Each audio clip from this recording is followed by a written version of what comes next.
Okay, thank you everyone for joining once again. We are in our third week of June 2026 and we'll be having some question and answers, which we always ask. If you have anything, let us know. If not, then we'll be talking on specific topics. So here we go. Can you explain why H-1B visas are important for employers and foreign professionals? So we need to understand what is actually an H-1B. H-1B is for those people who have either a US bachelor's degree or equivalent to a US bachelor's degree. And the beauty about H-1B is it can be a mix and match. It can be, you can have an education in one area, but you have an experience in a different area. And so you can combine both of these to find a job that is there available. Employers look for people outside the US because they are unable to find local employees.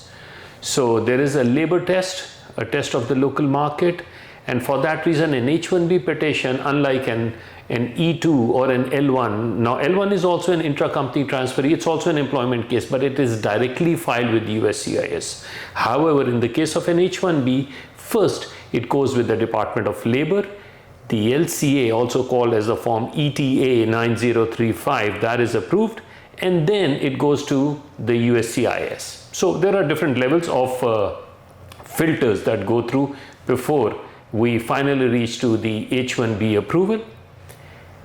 And it's more about getting those particular skills from all over the world. And fortunately or unfortunately, we do not have too many of those visas. There are only 65,000 visas annually. The visa opens up every year in March. And in addition to these 65,000, we have another 20,000, which are for those applicants or those students who have had their US master's degree. So if we look at it, it's not even a drop in the bucket of the overall market of employees in the US. And when the rhetoric goes on that why you're hiring foreign people, not exactly. There are people who are working here in the US. That market hasn't been disturbed. And more importantly, the salary. Because one of the questions that normally is asked is, okay, how much salary are we going to pay? Even that is determined by the USCIS and by the Department of State. So the minimum salary is set and it cannot go below that. So it's not arbitrary whether an employer, a US employer, picks a foreign employee and says, okay, I'm going to pay you this much amount. No, it is already set and that's what is followed. Can you explain how the H-1B visa's lottery system work? Right. So it's the 65,000 visas. The lottery, as I mentioned, opens up in March every year. So even if there is an employer who wants to petition today, which is June, no, they cannot do that. They have to wait up until March. In March, and let's go back. So we are talking of capped subject H-1Bs. There's another category called cap exempt, but those are for institutions of higher learning. Research institutions, those can be done any time of the year, but the common parlance where we have on the H-1Bs, that is the quota. Subject to quota, the 65,000. So on that, the quota opens up in March 1st every year. It's open for barely a week to 10 days. Applicants put in their information, there cannot be duplicates, otherwise it's denied. And then once that is done, then they process their cases and they are told whether the case is picked in the lottery or not. And if picked in the lottery, they have 3 months from April 1st through June 30th of that very year to file the case. And if the case is approved, the job starts as of October 1st of that very year. So it's a highly regimented area in which things have to be done properly. If they're not filed in time, that's it. It's the end of the road. So that's how the process goes. There was a time about 20 years earlier when this would just drag on. So employers would file their cases, start filing on April 1st, and this would continue till even December of that year. Now, 10 days out. Oh, wow. Okay, well, recently, Trump's administration fee of $1,000 on H-1B visas got denied by the federal judge. What do you think are the next steps for H-1B visas? So H-1B is a visa which is needed to bring in people who do not have any other avenues, also for students. So it's but natural that when a person comes here to study, they want to make a better life. They want to better their future. And what is the good aspect other than having landed a job where you study? So if we don't allow students to get jobs in the US, guess what will happen? Foreign students will stop coming to the US. Not only would they stop coming to the US on F1 status, but F1 students, if we don't realize, they pay 3 times the fee than a local person. So if a local American citizen goes to college or university, that individual, let's say, pays $100.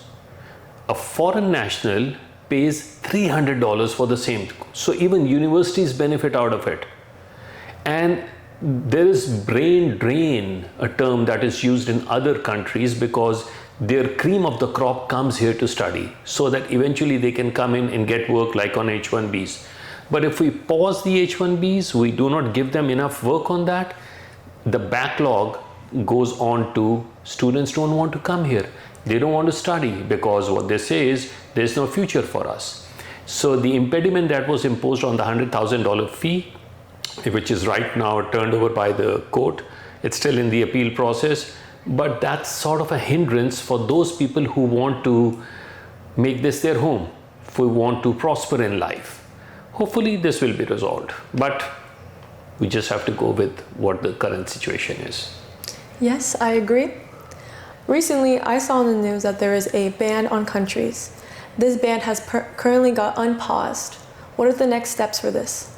So we do expect the ban to be removed, and that is not actually a ban, but it's a pause. So the difference between a pause and a ban is ban means, okay, no more, can't come in. That's the end of the road. Pause, on the other hand, means not now. We can proceed with the rest of the stuff. We can go till the end where the actual visa is supposed to be issued, but until that stage, you progress. And once that is done, then we'll determine what to do. So yes, there is a pause. That pause is in effect for those countries, but it will be lifted when? Most probably very shortly. The catch on that is once that is lifted, there'll be a huge backlog. So people should not be deterred from not filing their cases. They should go ahead, they should file. It's just that the time which was expected would be a bit longer. So with families that are sponsoring immigrants to come to the US, how will that process work now? And they'll still process the same way. So there'll be step A, step B, step C, whatever there are, 3 steps, 5 steps, 10, whatever they will proceed. It's just that when they go till the final step of getting the immigrant visa or the green card stamped in their passport, that portion won't be done. So what will happen is that portion will then be paused until a final decision is made. And once that decision is made, boom, you get your green card in your passport.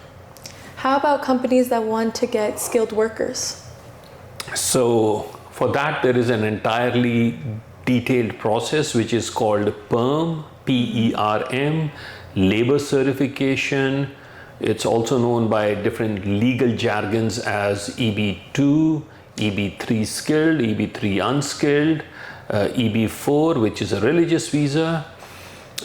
So it depends on the documented education and experience of the beneficiary, plus what is the employer's nature of business, and then the marriage happens between these two, because our job is to look at the relevant experience that the beneficiary has had, look at what the employer has to offer, and then match these two so that we can get the best result.